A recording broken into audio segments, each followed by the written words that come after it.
Pode se sentar, hein?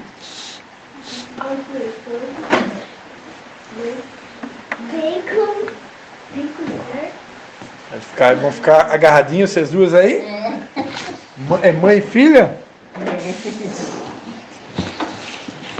Mãe e filha é bom ficar pertinho, né? Eu tô com o meu príncipe aí também. Mas só não agarrado com ele? Ah, é? Diria que não. O Levi, o nome Levi significa aquele que une, né? E também pode-se dizer que Levi significa ligado. E ele é ligado mesmo, ele fica grudado na gente 24 horas por dia, né? Até para dormir é um trabalho, porque a gente bota ele na cama dele, ele acorda de madrugada, aí ele vai para o nosso quarto, ele se enfia no meio entre eu e minha esposa, aí ele bota uma perna para o lado, uma perna para o outro, um braço para o outro, e ele fica literalmente ligado, né? Na gente, né? Eu não sei, tem que eu começar a orar a Deus, pedir estratégia, sabedoria, para como que eu vou fazer para para cortar essa barda dele aí. Né? Com todo mundo assim, né? Oi? Ele é dado assim com todo mundo. Ele é assim com todo mundo. Todo mundo ele abraça, ele beija, ele... Essa aqui foi lá dentro de casa, beijou ele, beijou a Mariane. Eu tenho que estar cuidando, porque às vezes a gente está num lugar assim... Estranho, né? É estranho, né? Tipo num shopping, uma coisa assim, ele já sai abraçando e beijando estranhos, assim. E tem pessoas que gostam, né? Tem mulher, tem pessoas que amam, né? Mas já tem gente que são um pouco mais arredio, né? Então... Mas com o tempo a gente vai ensinando ele, né? Mas ele é assim mesmo, é a característica dele, né? Ele gosta de abraçar, de beijar. Oi? Minha mãe é assim também? Pelo menos com nós é assim, né? Eu quero convidar vocês a abrir a Bíblia. Eu não cheguei, eu não chego mais nada. O óleo acabou de sair. Se alguém trouxe Bíblia, né? Se não trouxe, não tem problema, porque eu vou estar lendo aqui em voz alta e com certeza vocês vão receber do mesmo jeito, né? A palavra que Deus colocou no meu coração está no livro de Efésios, Efésios capítulo 6, tá? É um texto bem conhecido da Bíblia, tá? Texto bem conhecido. E eu tenho certeza que é conhecido, mas muito pontual, assim, né? Muito importante o que Deus quer ministrar no nosso coração na noite de hoje. Efésios capítulo 6 vai dizer assim, ó, a partir do versículo 10.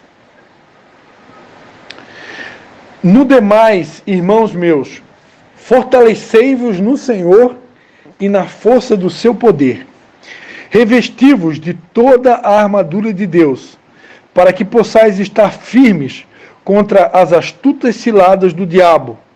Pois não temos de lutar contra a carne e o sangue, e sim contra os principados, contra as potestades, contra os poderes deste mundo tenebroso, contra as forças espirituais da maldade nas regiões celestes. Portanto, tomai toda a armadura de Deus, para que possais resistir no dia mau, e havendo feito tudo, ficar firmes. Estai, pois, firmes, tendo cingido os vossos lombos com a verdade, e vestida a couraça da justiça, e calçados os pés na preparação do evangelho, da paz, tomando, sobretudo, o escudo da fé, com o qual podereis apagar todos os dardos inflamados do maligno. Tomai também o capacete da salvação e a espada do Espírito, que é a palavra de Deus. E orai em todo o tempo, com toda oração e súplica no Espírito. Vigiai nisto com toda a perseverança e súplica por todos os santos. Amém? Alguém aqui já tinha ouvido essa palavra? Já ouviu?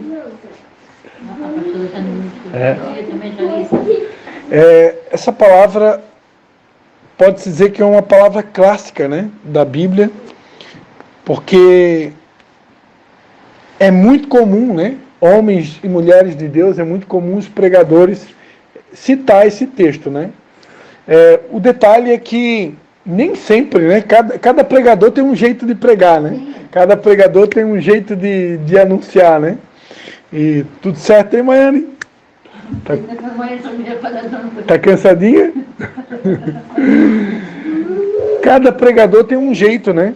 E eu gosto de compartilhar alguns pontos que eu aprendi. Eu tive a oportunidade de adquirir um livro, acho que era um pastor americano, não lembro o nome dele, né? Que ele explicava no livro detalhadamente cada parte desse texto aqui. Porque se a gente prestar atenção, esse texto aqui, São Paulo, né, escrevendo a igreja de Éfeso, que é uma igreja que ficava na Grécia, né, os Efésios, né, ele recomenda que esta igreja, né, que representa nós hoje, porque nós somos a igreja de Jesus, né, que eles usassem uma armadura. Por quê? Porque havia uma batalha espiritual, havia uma guerra sendo travada.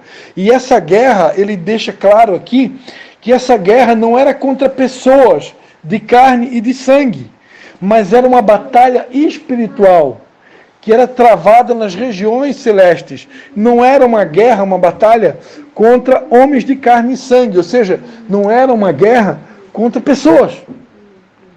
Né? Muitas vezes nós fazemos das pessoas inimigos, quando na verdade a Bíblia deixa claro que os nossos inimigos, os nossos adversários, não são pessoas, não são pessoas de carne e sangue. Os nossos adversários são espirituais. A Bíblia diz aqui que existe uma batalha, existe uma luta nas regiões celestiais. E essa luta é contra quem? Contra principados, potestades, poderes do mal nas regiões celestiais, forças espirituais da maldade nas regiões celestes. E eu preciso saber isso, eu preciso entender isso, porque se eu não entender isso, daqui a pouco pode surgir uma situação na qual o inimigo consiga fazer com que o meu amigo, o meu irmão, que muitas vezes senta do meu lado, no trabalho, que senta na mesa da minha casa, que senta no banco do lado na igreja onde eu vou, eu posso daqui a pouco transformar aquela pessoa no inimigo. Eu posso achar que ela é meu inimigo, quando na verdade nem a pessoa que senta na mesa na minha casa, nem a pessoa que senta no banco no meu lado na igreja, nem a pessoa que senta na cadeira no lado do meu trabalho, né? Nenhuma delas é meu inimigo. Elas podem, em algum momento, ser até usadas pelo inimigo para muitas vezes tocar no ponto fraco meu, tocar numa ferida e tentar me magoar, tentar me ferir. E eu diria para vocês, é tudo que o diabo quer. É tudo que o inimigo quer. Eu aprendi há muito tempo atrás, ouvindo uma pregação, né, que a palavra de Deus diz em Mateus 24, que nos últimos dias o amor de quase todos esfriará. E aí o pregador, ele falava em certa ocasião que uma das armadilhas que o inimigo vai usar nos últimos dias para fazer com que o amor de quase todos esfrie é uma arma chamada ofensa. Então essa arma chamada ofensa é uma arma que o inimigo tem usado já há muitos anos. Né? Quem aqui que nunca ficou magoado com o cônjuge? Pai. Oi, filho. Amanda, por favor. A Mana? Vamos atender a Mana então, plena célula, vamos ver. Alô? O Levi está aqui comigo, filho, não tem como levar ele para aqui. Tá, o pai já começou a célula aqui, tá bom? Tá, beijo. Tchau. Então,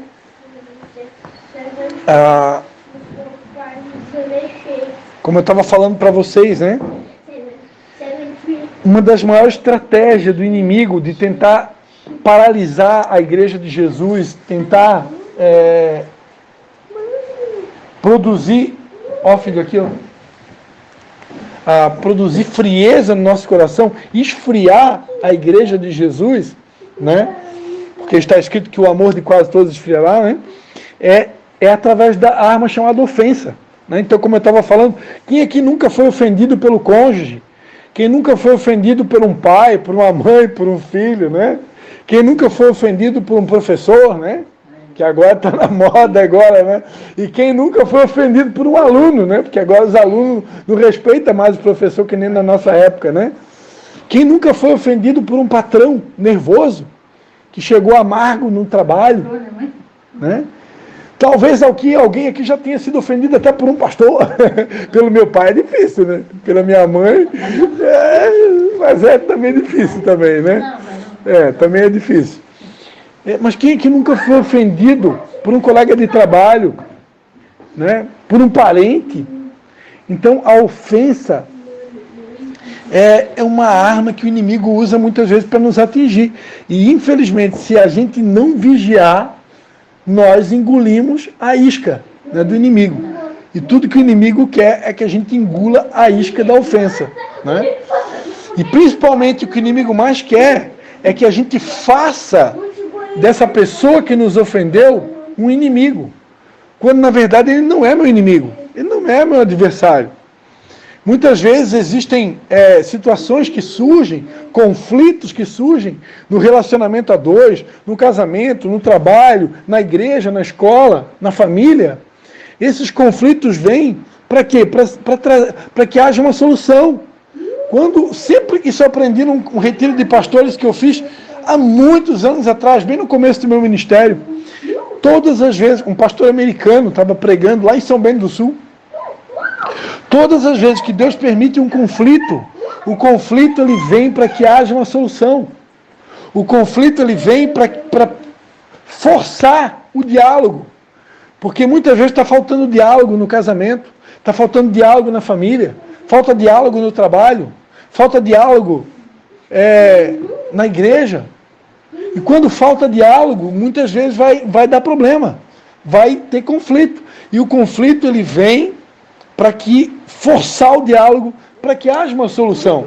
Porque se a gente insiste em avançar, né, quando as coisas não estão legais, mais cedo ou mais tarde a casa vai cair, mais cedo ou mais tarde vai dar ruim. Né? Então, Deus permite os conflitos para que haja uma solução. Só que eu não posso esquecer que o meu filho não é meu inimigo, minha esposa não é meu inimigo, meu marido não é meu inimigo, meu pastor não é meu inimigo, meu patrão não é meu inimigo, meu colega de trabalho não é meu inimigo, meu professor, meu aluno não é meu inimigo. Meu inimigo é Satanás. Seus demônios, principados e potestades que perante a Bíblia, 1 Pedro 5,8, estão ao nosso derredor, rugindo como leão. Não é o leão, mas ele ruge como leão, buscando a quem possa tragar. Né? O diabo, ele está ao nosso derredor o tempo todo, 24 horas por dia, só esperando uma oportunidade, só esperando uma brechinha, esperando um pecadinho, uma legalidade. A função dele é roubar, matar e destruir. E ele está só esperando eu dar uma brecha. Não precisa nem ser duas, é uma só. E ele não vem para brincar com ninguém. Ele vem para roubar, matar e destruir. Ele é o meu verdadeiro inimigo. Então eu não posso esquecer disso. Então aqui, escrevendo aos Efésios, o apóstolo Paulo está dizendo, olha, meus irmãos, tem uma guerra. Tem uma guerra aí. Tem uma batalha. E nessa batalha eu vou precisar me fortalecer na força do poder do Senhor. Como é que eu vou me fortalecer? Como é que eu vou me fortalecer para vencer essa guerra? Como é que eu vou me fortalecer para vencer essa batalha? Aí ele vai dizer o seguinte. Tomar mais um pouquinho d'água. Revesti-vos de toda a armadura de Deus, para que possais estar firmes contra as astutas ciladas do diabo. Ele começa dizendo, olha, tem uma guerra aí. Só que essa guerra, vocês podem vencer. E eu vou dar para vocês toda a munição que vocês precisam, o conhecimento necessário, a sabedoria necessária para vencer essa batalha. E ele começa dizendo, só vocês vão precisar tomar posse de uma armadura. Naquela época, na época que Paulo escreveu isso aqui, aos Efésios, naquela época os soldados romanos usavam uma armadura. Não sei se alguém aqui já viu, né? Na televisão ou no YouTube, né? Os soldados antigos usando uma armadura, né? Então eles usavam uma armadura. Essa armadura tinha capacete, tinha espada, tinha escudo, tinha couraça, né? Cinturão. Eles eram armados do pé até a cabeça. E aqui Paulo ele começa dizendo, ele começa a fazer uma comparação, né? Aos Efésios, ele começa a instruir os Efésios que nessa batalha, que não era contra pessoas de carne e sangue, mas era contra demônios, era contra principados, era contra potestades, era contra forças da maldade, forças do mal nas regiões celestiais. Então, eles iam precisar se munir dessa armadura para poder, no dia mal, ficar firme, né? Aqui ele já está trazendo um novo ingrediente. Ele já está falando aqui que existe um dia mal. O que é o dia mal? O dia mal é aquele dia que te pega de surpresa. O dia mal é quando vem uma notícia ruim. O dia mal é quando chega a notícia de um luto, né, da perda do ente querido. O dia mal é quando vem uma notícia de uma falência financeira. Né? O dia mal, muitas vezes, é quando chega lá o oficial de justiça na tua casa, né, penhorando o teu automóvel, porque você atrasou o boleto. Né? O dia mal é quando toca o telefone e vem uma notícia horrível, difícil de digerir. Né? O dia mal também é quando você tem que enfrentar um desafio muito grande. Então, isso é o dia mal. E todos os dias a gente enfrenta desafios. Mas tem aquele dia que é o desafio. E aí, o apóstolo Paulo está dando a dica. Eu preciso estar sempre armado. Eu preciso estar sempre forte. Eu tenho que estar forte. Se eu não tiver fortalecido na força do Senhor, na força do seu poder, de posse dessa armadura, eu vou tomar uma surra do inimigo. E muitas vezes o inimigo, ele dá uma surra na gente e a gente apanha. Né? Certa ocasião, Jesus disse para Pedro, um discípulo dele, né? Olha Pedro, Satanás me pediu para te cirandar como trigo. Mas eu orei a Deus para que a tua fé não esmoreça. Então, muitas vezes, Satanás ele vai diante de Deus pedir para nos cirandar, pedir para nos pôr à prova, pedir para nos peneirar. E aí? Será que eu vou estar pronto para vencer essa peneira? Será que eu vou estar pronto para vencer esses testes? Essas armadilhas que muitas vezes vêm? Eu falei ali, eu citei um exemplo da ofensa, né? A ofensa é uma das estratégias que Satanás usa para nos derrubar, mas não é a única. A ofensa é uma delas, mas não é a única. Satanás, ele conhece cada um de nós aqui. Ele sabe o ponto fraco de cada um de nós. E ele vai sempre tentar nos derrubar no ponto fraco. Cada um tem um ponto fraco. Não tem ninguém que vai dizer, eu não tenho ponto fraco nenhum, eu sou invencível. Né? Tem até um perfume que chama, né, da Paco Rabanne. Como é que é o nome do perfume? É Invencível o nome do perfume? É uma coisa assim o nome do perfume. Eu até já tive um perfume desse. Mas eu não lembro o nome agora. Mas não tem ninguém que é a prova de balas. Até o Super-Homem, né? Quem já viu o desenho, né, animado. Até o Super-Homem, ele tinha a Kryptonita, né? Super-Homem, o ponto fraco dele era a Kryptonita. Né? Então, cada um de nós tem um ponto fraco. Cada um de nós. E às vezes eu diria que tem até mais de um ponto fraco. Né? Eu ministrava hoje meio-dia, eu gravei uma live, né? E eu falava um pouquinho sobre o espinho na carne de Paulo, né? E Paulo, ele tinha um espinho na carne, né? O apóstolo Paulo. E eu já vi alguns homens de Deus dizendo que se Paulo tinha um espinho na carne, eu tenho um espinheiro, né? Então, tem pessoas que têm espinho na carne, tem pessoas que têm um espinheiro, ou seja, tem vários espinhos, né? Por quê? Porque dependendo do tamanho do chamado que Deus tem para nós, dependendo do tamanho dos sonhos, das promessas que Deus tem para a nossa vida, muitas vezes Deus vai permitir realmente vários espinheiros, né? Que é para nos conservar íntegros, humildes, dentro do propósito que Deus tem para nós, né? A verdade é que todos nós temos os nossos espinheiros, todos nós temos os nossos pontos fracos. E Satanás sabe muito bem quais são eles.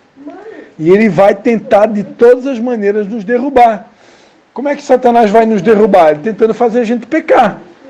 Tentando fazer a gente perder o fruto do Espírito Santo. Tentando fazer a gente perder o nosso autocontrole, o nosso domínio próprio. Né? Perder a razão. Como é que se perde a razão? Né? Quando o tom de voz... Né? Quando o tom de voz... Oi? Olha isso. O que é isso? O que é isso, filho? Deixa o pai tá pregando agora, tá? Vai um pouquinho mais para lá. Então, Satanás, ele vai tentar fazer a gente perder a paz, perder a razão, né? Levantar o tom de voz com o filho, levantar o tom de voz com a esposa, né? Gritar, então, Deus que me livre, né? Quando o ser humano chega ao ponto de gritar, já perdeu toda a razão. O grito é o último estágio, né, de alguém que perdeu totalmente a razão. Uma pessoa que chega a gritar é porque ela já perdeu a autoridade. Né? E gritar, a gente grita com bicho, né? Com cachorro, com gato, né? Com vaca, com boi. Mas ser humano, a gente não grita. Ser humano, a gente tem que usar a autoridade que Deus nos deu, né? Olhar sério no olho, falar firme, né? Mas não precisa gritar. Mas às vezes pode acontecer, né, da gente perder a razão. E é tudo que o inimigo quer, que a gente perde a autoridade, né? Então, amados, Satanás, ele está ali, ó, rugindo como um leão. Ele está só procurando uma brechinha, porque ele quer entrar na nossa família, ele quer acabar com a gente. É a função dele. Assim como Jesus veio para dar vida com abundância, Jesus veio para nos devolver uma qualidade de vida em todos os níveis. O diabo, do contrário, ele quer arruinar com a nossa vida. Então, para isso, eu tenho que vigiar, eu tenho que tomar posse dessa armadura. Porque todo dia tem uma batalha. Todo dia, né, tem um leão, tem um urso, né, para derrubar, um gigante. Todo dia tem. Né? Às vezes, o maior gigante sou eu mesmo. O maior gigante, às vezes, é o meu eu, né? O meu orgulho. Né? Eu aprendi certa feita, né, que o maior gigante de Davi não é o Golias lá que Davi derrubou, não. O maior gigante que Davi tinha que lidar era o orgulho dele, né? Porque ele era rei de Israel, e foi um dos maiores reis, né? Então, quando Deus nos coloca em posição de autoridade, já dizia o antigo, né? Quer ver o caráter de uma pessoa, dá autoridade para ela. Quer ver o caráter de uma pessoa, dá poder para ela. Então é perigoso quando Deus nos dá muito poder, autoridade, fama, glória. É perigosíssimo. Tudo isso pode mexer com o meu brilho, né? Então, todos nós temos gigantes para lidar, o nosso próprio eu para lidar. E para isso eu tenho que realmente estar escondido, né, no esconderijo do Altíssimo. Eu preciso estar nesse lugar, né? Assim como a corça anseia pela corrente das águas, eu preciso estar escondido na sombra do Onipotente. Eu preciso estar na presença de Deus e eu preciso estar de posse dessa armadura. E aí, como eu falava para vocês no começo, eu tive a oportunidade de ler um livro de acho que era um pastor americano, onde ele explica o que significa essa armadura. O que significa essa lombo da verdade, essa couraça da justiça, esse pé da preparação do Evangelho da Paz, esse escudo da fé, essa espada do Espírito. O que significa tudo isso? Então, com poucas palavras, tá? Porque eu estou controlando o tempo aqui, né? Em poucas palavras, eu vou tentar ser breve. eu quero explicar para vocês o que significa cada parte dessa armadura, trazendo para uma linguagem dos dias de hoje, uma linguagem espiritual. Porque... você... marido, mulher e filha, tudo juntinho um lado do outro, aí fica bom, né? Então eu quero explicar para vocês o que significa cada peça dessa armadura, tá? E de uma maneira prática, como que a gente pode usar isso no dia a dia, né? Porque o evangelho tem que ser prático, né? Às vezes nós, pregadores, cometemos um erro. A gente quer falar... Papai, que Doritos verde. Doritos verde? Mas é bom isso de comer? Tá, depois nós conversamos. Agora o pai está falando do tio. Então...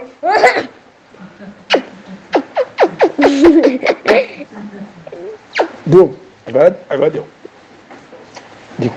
Deixa o papai terminar, tá bom? Então eu quero explicar de uma maneira prática para vocês o que significa, né? Cada peça dessa armadura, tá bom? Eu te amo, te amo. Eu sei que tu me Te amo, ama. te amo, te amo, te amo, te amo. Até aqui estamos entendidos? Tá dando para entender a mensagem? Então, como eu falava, às vezes nós pregadores, né, falamos tão bonito, né, tão sofisticado. E, filho, agora o pai não pode, filho. Deixa o pai terminar. Que as pessoas não entendem, né? E eu aprendi que comunicação não é o que a gente fala, comunicação é o que os outros entendem, né? Então, vou tentar ser bem claro aqui para vocês entenderem. Que esse é o objetivo, né? Porque a gente precisa entender por quê. É só entendendo que eu vou poder usar esse conhecimento no meu dia a dia. Que o evangelho é para isso, né? Ele é prático, eu preciso botar em prática. Se eu não consigo botar em prática o que eu aprendo na igreja, numa célula, não tem sentido, não é verdade? Então vamos lá. Primeira coisa, ele começa dizendo que eu preciso me fortalecer na força do poder de Deus. Para poder vencer essa batalha. Como é que se fortalece? Né? Eu me lembro que uma das ocasiões que eu tive aqui, eu ministrei sobre as disciplinas espirituais. Foi ali lá na casa de vocês. Então eu ministrava. Para se fortalecer em Deus, basicamente eu tenho que praticar as disciplinas espirituais, que são jejum, meditação na palavra, oração e louvor. Então eu tenho que ter uma vida de meditação na palavra, de tempos em tempos, quando precisa, eu tenho que jejuar, né? Eu tenho que orar e tenho que ter o hábito de... A minha casa tem que ter louvor, tem que ter um rádio tocando ali com música, né? E de preferência eu cantar junto, né? Lembrando também que o verdadeiro jejum que Deus quer de nós, né? É um jejum que está lá em Isaías, né? Isaías 58, né? Ali fala sobre o verdadeiro jejum que Deus quer de nós, né? E o verdadeiro jejum que Deus quer é soltar as ataduras da impiedade, deixar livres os quebrantados, despedaçar o jugo, repartir o pão com o faminto, né? Repartir o nosso pão com o pobre, com o necessitado, recolher na nossa casa as pessoas necessitadas, né? Poder abrigar uma pessoa pobre, faminta. Quando você vê uma pessoa nua, encobrir a nudez dela, né? Esse é o verdadeiro jejum que Deus quer de nós, né? Tirar do nosso meio o dedo acusador, né? O que é o dedo acusador? Tem gente que fica sempre o tempo todo apontando o defeito de todo mundo. Ele vê o defeito de todo mundo, mas não vê o defeito dele, né? Então isso aí é o verdadeiro jejum. Parar de apontar o dedo para o outro, né? Abrir a alma para saciar a necessidade do faminto. Esse daí é o verdadeiro jejum, tá? Então essas disciplinas espirituais eu uso para fortalecer o meu espírito. Aí ele continua dizendo, tomai toda a armadura de Deus. Aí ele vai dizer que eu vou ficar firme no dia mau se eu estiver cingido o meu lombo com a verdade. Olha, ele tá fazendo uma pizza. Uma pizza? Meu Deus, deu fome agora, hein? Então, primeira peça da armadura que ele cita aqui. Cingir o meu lombo com a verdade. Imagina tu com um lombo, o Baê. Tu com uma cinta, usando uma cinta, que o homem usa cinta, né? Imagina, mulher também usa cinta, né? Imagina vocês usando uma cinta com a palavra verdade escrito. Será que isso significa alguma coisa? O que vocês imaginam que significa isso? Uma cinta, um cinturão com a palavra verdade. O que Deus está dizendo para nós? O que Deus está querendo comunicar? No meu estilo de vida, usando, agora traduzindo essa armadura aqui, que era uma armadura física, mas que representa uma armadura espiritual, trazendo isso para a nossa realidade, o que representa o cinturão da verdade? Representa que eu tenho que ter um estilo de vida verdadeiro. A minha boca tem que pronunciar a verdade. Jesus sempre dizia, em verdade vos digo. Na minha boca não pode ter mentira. Porque se eu falar mentira, eu estou dando brecha para o inimigo entrar. E ele vem para roubar, matar e destruir. Então, me cingir com o cinturão da verdade é ter um estilo de vida verdadeiro. Eu sou uma pessoa que não mente, eu sou uma pessoa que anda com a verdade, que caminha na verdade, que fala sempre a verdade. Ok? Segundo, calçados os pés na preparação do evangelho da paz. Então eu preciso calçar os meus pés na preparação do evangelho da paz. O que significa isso? Significa que eu preciso estar calçado na paz. Eu preciso ser uma pessoa de paz. Eu preciso ser o cara da paz. Aquela pessoa que onde vai ela leva paz. Tem gente que gosta de fazer rolo. Tem gente que gosta de fazer negócio mal feito. Tem gente que gosta de fazer negócio e levar vantagem, né? Tem gente que gosta de arranjar confusão, né? Pai, ele está fazendo? Ele está fazendo um milkshake. Mano, parece um milkshake. Milkshake bolo. Milkshake bolo. E eu não posso ser essa pessoa que arranja confusão, intriga, que se mete em rolo. Eu tenho que ser o cara da paz. Por quê? Porque o evangelho que nós pregamos, quem aqui que sabia que esse evangelho aqui se chama Evangelho da Paz? Já sabia disso? Então, se eu prego o evangelho da paz, eu tenho que ser o cara da paz. A Bíblia diz, bem-aventurados os pacificadores, porque eles serão, Jesus falou isso, bem-aventurados os pacificadores, porque eles serão chamados filhos de Deus. Então, se eu sou um filho de Deus, eu tenho que levar paz por onde eu vou, né? Agora, muitas vezes eu perco a paz. Se eu sou uma pessoa que estou cheia de ansiedade, eu não vou conseguir ir para a guerra. Se eu sou uma pessoa que estou cheia de ansiedade, cheia de perturbação, eu vou para essa guerra, eu vou tomar cacete, eu vou apanhar uma surra. Por quê? Porque eu vou para uma batalha sem paz, eu vou apanhar do inimigo. Por quê? Porque eu prego o evangelho de paz e eu estou sem paz. A minha alma está dominada pela ansiedade, eu estou todo perturbado.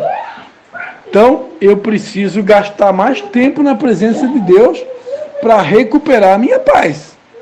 Porque se eu for para a batalha, se eu for para o meu trabalho, se eu for para a escola, todo perturbado, todo sem paz, eu não vou representar bem o meu Deus, vou apanhar do inimigo. Está dando para entender? Então eu preciso buscar a paz. E essa paz só tem Jesus, só Jesus pode me dar. Jesus disse, a paz que eu vou lá dou, o mundo não a dá. O mundo não pode dar essa paz. Mas Jesus tem para nos dar. Ele disse, né? Vinde a mim, todos vós que estáis cansados, oprimidos, sobrecarregados, que eu vos aliviarei. Então, se estiver faltando paz, eu vou até Ele, que Ele tem paz para me dar. Ele tem descanso para me dar, Ele tem refrigério para me dar. Ok? Para por aqui? Não. Tomando, sobretudo, o escudo da fé, com o qual podereis apagar todos os dardos inflamados do maligno. Então, o que é um dardo inflamado do maligno? Naquela época, nas guerras que existiam, né, os adversários, eles usavam arco e flecha. Já viu filme com guerra de arco e flecha? E muitos soldados colocavam fogo na ponta da flecha, então era um dardo inflamado. Era um dardo com fogo. É um dardo inflamado. Então o que representa nos dias de hoje esse dardo inflamado? Representa pensamentos negativos, pensamentos malignos que o inimigo lança.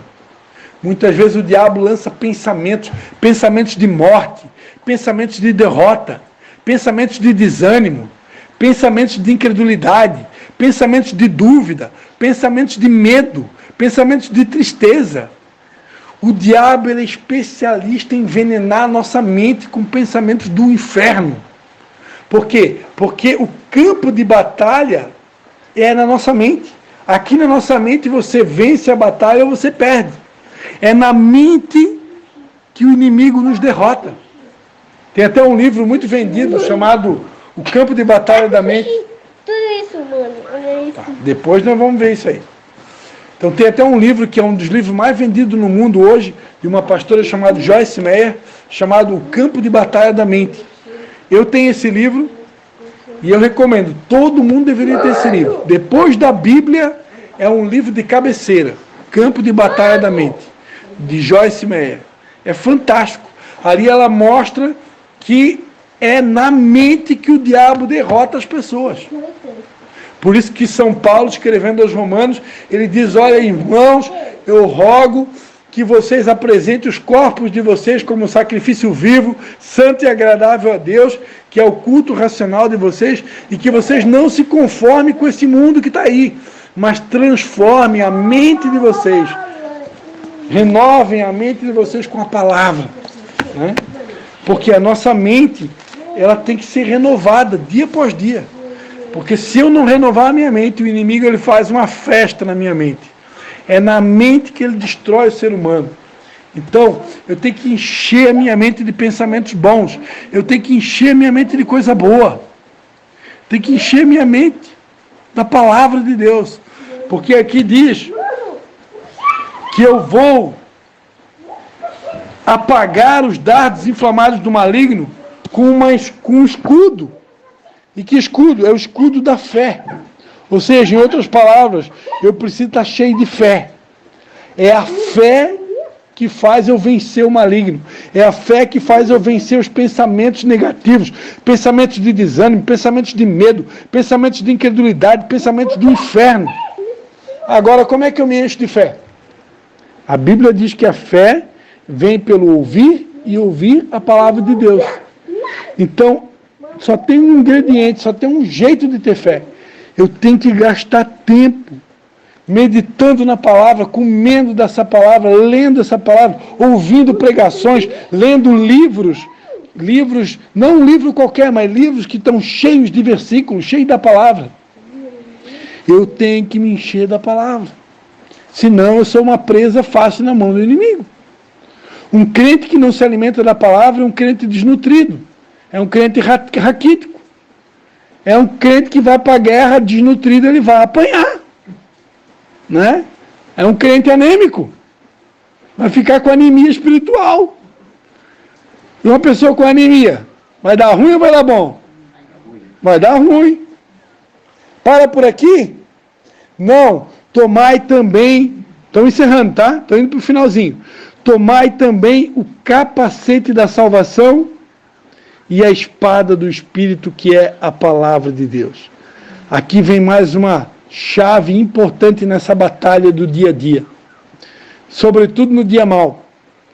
Tomai o capacete da salvação. O que é esse capacete da salvação? Capacete da salvação está falando da alegria da salvação. A Bíblia diz que a alegria do Senhor é a nossa força. Essa semana eu pregava na nossa célula, né? Que Jesus disse para os discípulos dele que vocês precisam estar alegres, porque o nome de vocês está escrito no livro da vida. A maior alegria de um crente, de um cristão, deveria ser a nossa certeza de que o nosso nome está escrito no livro da vida. Isso não significa que a gente não vai ter dias tristes. A vida do cristão ela é cheia de estações, ela é cheia de ciclos. Então a Bíblia fala que tem tempo de rir, tem tempo de chorar. Às vezes, ô Bahia, nós atravessamos uma fase de choro. Às vezes nós enfrentamos um estágio ou uma estação de choro. Meu Deus, eu vou dizer para vocês, eu passei tantas coisas difíceis nos últimos meses, nos últimos anos. Perdi meu pastor, perdi o vice-presidente do nosso ministério. Algumas pessoas que eu amava muito, né, decidiram mudar de ministério. Né? Tu não está esperando isso. Né? Precisei fechar o nosso ministério lá em Nova Trento e transferir para a garagem da minha casa. Hoje está funcionando na minha sala. Né? Decisão difícil. Né? Então, passei por uma falência financeira, fiquei com dívidas, pessoas me ligando, agiota me cobrando, tive que entregar o meu carro para pagar a dívida. Né? Então,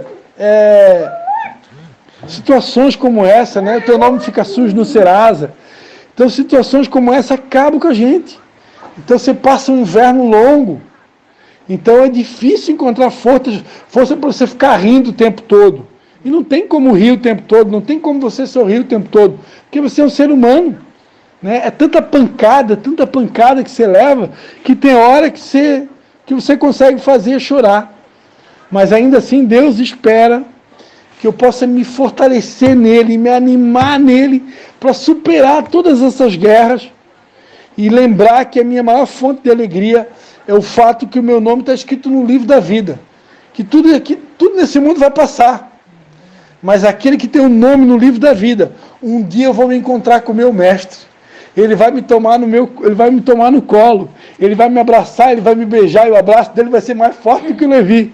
E ele vai enxugar toda a minha lágrima. Mas enquanto esse dia não chega, Deus espera. Olha só. Até Jesus, amados, no momento mais difícil da vida dele, né?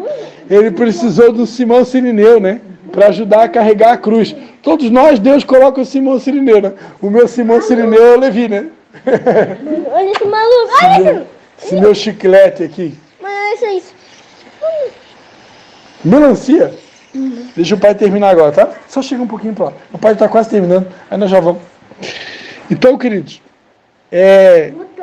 não é pecado, né? Ser homem, né? Pecado é querer ser Deus diante dos homens. Então, tem momentos de tristeza, é comum. Tem momentos de dor, é comum. Tem momentos de choro, tem uma estação de lágrimas, é comum, nós somos seres humanos. Agora, uma hora essa estação acaba. Né? E Deus espera que mesmo independente da estação, que eu venha buscar forças nele, né? Pedir para que Deus faça, como disse Abacuque, né? Para que Deus faça os meus pés como os da corça, para que Deus me coloque nos seus lugares altos, para que eu possa andar acima da tristeza, acima das dores, acima dos problemas, acima das circunstâncias, e encontrar forças para me alegrar, para me animar no Senhor, amém? Porque um crente triste, ele não consegue expressar de uma maneira satisfatória a glória de Deus, né? Um crente triste, que vive desanimado, ele não consegue expressar de uma maneira satisfatória o Deus que ele representa. Está dando para entender? Então eu preciso do capacete da salvação. O capacete da salvação está falando da alegria da salvação, a alegria da vida eterna, a certeza que eu sou salvo. Amém? O nosso nome está escrito no livro da vida. Se eu creio em Jesus, o meu nome está escrito no livro da vida. E ponto final. E finalmente, eu preciso tomar posse da espada do Espírito. O que é a espada do Espírito? A espada do Espírito é a palavra de Deus. Eu preciso saber manejar essa palavra. São Paulo escrevendo a Timóteo, ele disse, olha, maneja bem a palavra. Você precisa manejar bem essa palavra. Então eu preciso conhecer essa palavra. Preciso dominar essa palavra. Alguém lembra como é que Jesus fez para derrubar Satanás lá no deserto, quando Jesus foi tentado, nos 40 dias de jejum de Jesus no deserto? Alguém lembra como é que Jesus derrubou Satanás, destruiu Satanás? Com a palavra. Está escrito. Está escrito. Está escrito. Então eu preciso ser cheio da palavra, eu preciso aprender a manejar bem a palavra. Quem ainda não leu a Bíblia toda, vai tratar de ler. Se esforça para ler. Quanto mais eu leio, mais eu vou manejar bem a palavra. Quanto mais eu conheço a palavra, mais surra eu vou dar no inimigo. A Bíblia diz que o meu povo foi destruído porque faltou conhecimento. E qual que é o principal conhecimento que o povo de Deus falha? Do conhecimento da palavra, conhecimento de Jesus. A Bíblia diz, conheçamos e prossigamos e conhecer ao Senhor. E o Jesus, ele é a palavra, ele é o verbo. Então conhecer a palavra é conhecer o próprio Cristo. Quanto mais eu conheço da palavra, mais eu me fortaleço e mais preparado eu fico para vencer as batalhas. E finalmente, orai em todo o tempo, com toda oração e súplica no Espírito. Amados, Deus deixou para nós uma arma poderosa, chamada oração. E a Bíblia diz que eu tenho que orar em todo o tempo. Eu não sei como é que está a vida de oração de vocês, mas muitas vezes nós apanhamos do inimigo, porque o nosso nível de oração é raso. Nós oramos muito pouco. E Deus quer que a gente ore mais, que a gente passe mais tempo na presença dEle, que a gente se esconda nele, que a gente ande com Ele, que a gente esteja mais tempo na presença dEle, ao ponto de a gente poder dizer, como o salmista disse, eu estou escondido no esconderijo do Altíssimo. Se eu estiver escondido no esconderijo do Altíssimo, a palavra de Deus promete, Se eu tiver realmente uma vida de oração, uma vida de intimidade com Deus, na presença dEle, andando com Ele, vivendo com Ele, a palavra de Deus diz, sabe o que a palavra de Deus promete? Só um pouquinho, filho. Papai tem pergunta. Quase que ele pegou em cima do meu dente que eu acabei de extrair. A Bíblia diz que Deus vai me livrar do laço do passarinheiro. Ele vai me cobrir com as suas penas. E debaixo das suas asas estarei seguro. A fidelidade dele será o meu escudo e meu broquel. Eu não temerei o terror noturno, nem seta que voa de dia, nem peste que anda na escuridão, nem praga que destrói no meio-dia.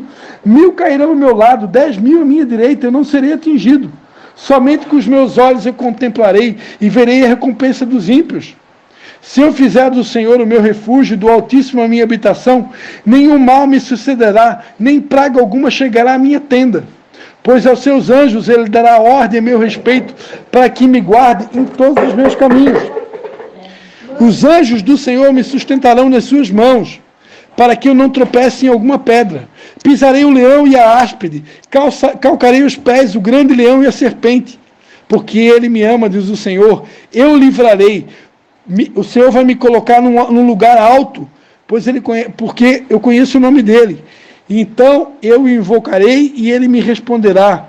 Estará comigo na angústia e me livrará e me glorificará. E Deus vai me dar abundância de dias e vai me mostrar a sua salvação. Aleluia. Vamos orar? Pai, em nome de Jesus, quero te dar graças por essa mensagem, Pai. E no nome de Jesus eu quero te pedir que o Senhor nos dê força e graça para praticar tudo aquilo que nós ouvimos aqui nessa noite. Nós não queremos ser, Pai, apenas meros ouvintes, mas nós queremos ser praticantes da Tua palavra, Pai. Em nome de Jesus, ajuda-nos a praticar tudo que ouvimos aqui nessa noite. Que nós possamos verdadeiramente, filho. Só um pouquinho, tá, filho? Wi-Fi, mãe, pai, Wi-Fi. Que nós possamos verdadeiramente, Pai, tomar posse de toda essa armadura. Wi-Fi, Wi-Fi. Muito legal. Wi-Fi. Nós possamos nos revestir dessa armadura, tomar posse dessa armadura, Pai. E então, glorificar o Teu nome com o nosso estilo de vida, com o nosso bom testemunho. Em nome de Jesus. Amém e amém. Glória seja dada ao nome de Jesus. Aleluia.